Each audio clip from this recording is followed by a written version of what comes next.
Hola, ¿qué tal? Mi nombre es Gabriela Alejandra González Moraila. A continuación, abordaré el tema de neuroeducación.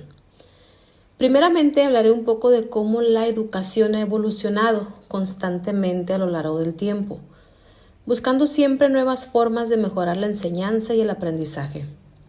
Hoy vivimos una etapa fascinante en la que la ciencia del cerebro y la pedagogía se encuentran para dar origen a una nueva disciplina, la neuroeducación. Comprender cómo aprende el cerebro nos permite diseñar experiencias más humanas, más significativas y más efectivas. En este video exploraremos qué es la neuroeducación, cómo ha evolucionado y cuáles son sus principales aportes para la práctica docente actual. Ahora bien, entrando en materia, ¿qué es la neuroeducación? Es una disciplina que une la neurociencia, la psicología y la educación, con el propósito de comprender cómo funciona el cerebro cuando aprendemos. Es decir, se trata de enseñar con base en cómo realmente aprende el cerebro humano y no solo en cómo tradicionalmente se ha enseñado. Hablemos un poco de su evolución para un mejor entendimiento del tema. Aunque los educadores siempre se han interesado por cómo aprende el ser humano, la neuroeducación comenzó a tomar forma a finales del siglo XX. En la década de los 90, conocida como la década del cerebro, los avances en neuroimagen permitieron observar por primera vez el cerebro en acción durante el aprendizaje.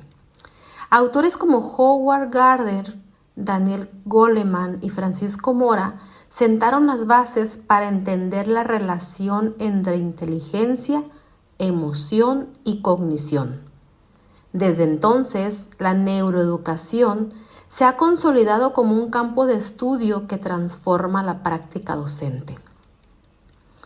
Hablando de los principales aportes o rubros de la neuroeducación, tenemos que abordar aspectos esenciales del aprendizaje, como son la plasticidad cerebral, que nos enseña que el cerebro cambia con la experiencia. Otro rubro es la emoción, que influye directamente en la atención y la memoria. Así también la atención como puerta de entrada del conocimiento. La motivación impulsada por el sistema de recompensa cerebral. Y la educación emocional que potencia tanto el bienestar como el rendimiento académico.